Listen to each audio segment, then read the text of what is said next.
All right, so today what we're going to talk about is loneliness and entrepreneurship.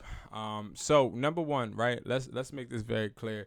My name is Brandon Jones. I've been an entrepreneur for for a long time, or like over a decade. I just don't remember, like for a long time. Okay, I was an entrepreneur in high school, and one thing I will say is being an entrepreneur is lonely, and this goes out to all of the entrepreneurs that are just starting on their journey, or they may be going through their journey but not really,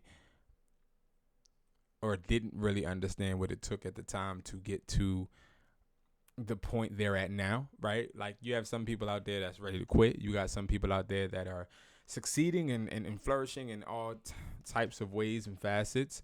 And I think one big problem that I've dealt with as an entrepreneur is the loneliness phase, which definitely occurs. But um, you got to learn how to utilize it and put it into a perspective that helps you, right? Because see, a lot of people, they tend to look at the loneliness portion of being an entrepreneur as um, a down point or something negative. But I like to look at it in a positive light because, see, when you are by yourself and you are in the space of four walls, that's when you have time to actually sit back and think. You don't have distractions that will sway the opinions or ideas or, you know, opportunities that you are looking to create. So, prime example, when you are working and you have a 9 to 5. See, there's pros and cons to being lonely. When you have a 9 to 5, you're not as lonely as an entrepreneur because you have a coworker, you have a work family, an environment where you are actually able to see people on a daily basis, hear stories, share stories, and be able to coexist with people. But as an entrepreneur, sometimes you have that and sometimes you don't, right? It depends on what type of business structure or model you have. Some people that have stores or own physical entities, you may have that type of relationship with others. But I'll tell you something that changed me forever is when I had my first store and I was able to hire people, but then they eventually leave, right? You have to either fire or they may go and, find something better, a better opportunity. And I think that is one of the hardest parts in my journey is really realizing how to let people go, understanding that people don't always stay, and also understanding that your business may not be the end all be all for someone else. 99% of the time is not, right? And see, nobody's going to love your business the way you love your business. Nobody's going to respect your business the way you respect your business.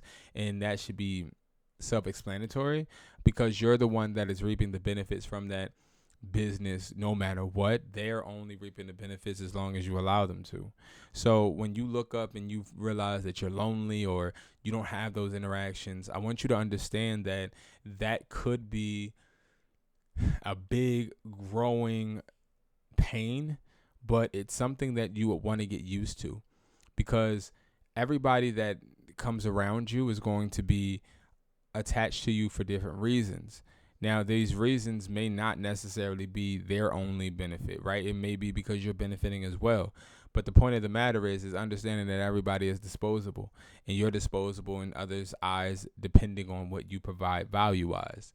And that could be frustrating because everybody can then start to be a number, a statistic, or be someone that you are analyzing to see how valuable they can contribute to your life. And then you could be somebody that they deem as a dollar sign or somebody that brings motivation or somebody that brings freedom to their life. And it could become cloudy. It could become frustrating, but you also have to remember that these are the negatives that come with the type of freedom that you are embarking on. See, because while you prime example, you have people that sit in the house to stream all day. They stream all day and they talk to a chat. You gotta really realize those are some lonely ass people, right? But the money is in their eyes more valuable than the social environment. And I believe that creeps in on you eventually, because you want some people to care about you. You want people to ask you how your day is. You want people to be able to interact with you and share stories about their weekends and things of that nature. And when you don't have it, it sort of kind of can become a bit overwhelming. But you always have to realize, and I tell people this all the time when it comes to entrepreneurship, what are you willing to sacrifice, right? And I remember being a kid, and we used to always talk about how these artists sacrificed people to get to the positions they want to be in. And now that I'm like growing older, I'm starting to realize that, it's not that type of sacrifice, but there is some type of sacrifice in success, right? Because I haven't reached the success at all where I want to be, but the success that I have seen in my life, I've had to sacrifice different things that hurt me, different things that I can't take back, different things that I wish I could take back, different things that I probably wish I would have did differently. But that type of sacrifice at that moment is very, very important, because it's something that you cannot just decide to take back or decide to take lightly, because it affects multiple people. So that loneliness that you feel, I want you to understand that that is a sacrifice that comes with breaking generational curses. It comes with being able to build hopefully, wealth.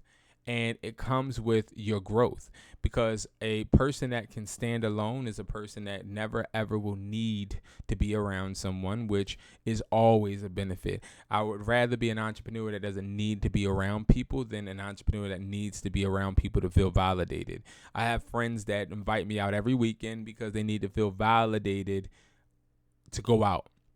They need to be able to feel validated for other people to see them. They need to feel validated to see if they can get that new girl. They need to feel validated to see if they can do certain things, and they only feel validated based upon the value that other people see. And I used to be like that, like heavy. I used to be like that until I started to realize and work on myself and understand that my true value and purpose is me working on my dream and me seeing customers make money from products that they buy from me, or me seeing people make money from courses in the community as well, the Hustler community. Me being able to see those type of success stories, they define my happiness, right, in certain ways. Other than that, it's my family and things that I do with my children. But there's always going to be a trade-off in this type of lifestyle, because you are doing an unorthodox thing that people were not taught. People were not taught to not be social, but instead to lock in. People were not taught to focus on their craft. People were taught to compare grades, and taught that if you got all the questions wrong, that you did bad. Instead of, if you got all the questions wrong, you just need to figure out what subjects or what realm, or how to make the necessary changes to get the right answers. Because see, failure, prime example, getting F's, right? Or D's, whatever you consider a failure.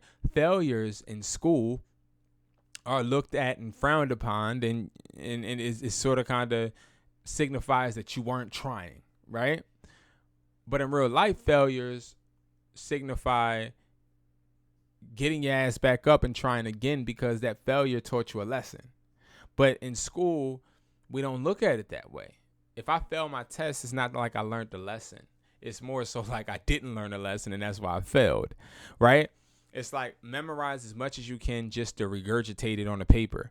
But if I remember all of these things that I don't need to utilize on my everyday, life, what do I benefit from? You see, like, you're not asking me to write a business plan and grading me on how intricate or how great my business plan is.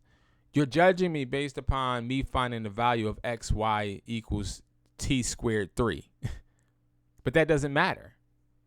So we were raised that way, and we were manufactured that way to compare ourselves with others, which makes us social, because we feel like our validation is based upon how many friends we have and how many girls we got.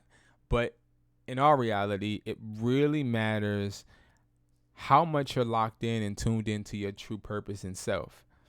And it takes a while for some people to understand this, and some people will never. But the people that do, they tend to be able to stand alone no matter what happens, right?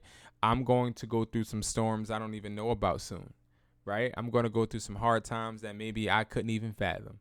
But I'll be okay because I'm able to stand on my own no matter what circumstances occur.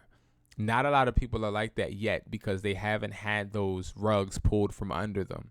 Some of us have, including me. So understand that that loneliness that you feel is okay. It's normal. But most importantly, it's the sacrifice that you need to take to actually lock into your business, because best believe when you become successful at a certain point, you're going to have people all around you, because everybody's going to want to get a piece of the pie that they were not around to help build. And that comes with being an entrepreneur. You guys take care. Again, make sure you guys like, comment, and subscribe, and I'll see you guys in the next video. Thank you so much. Peace, y'all.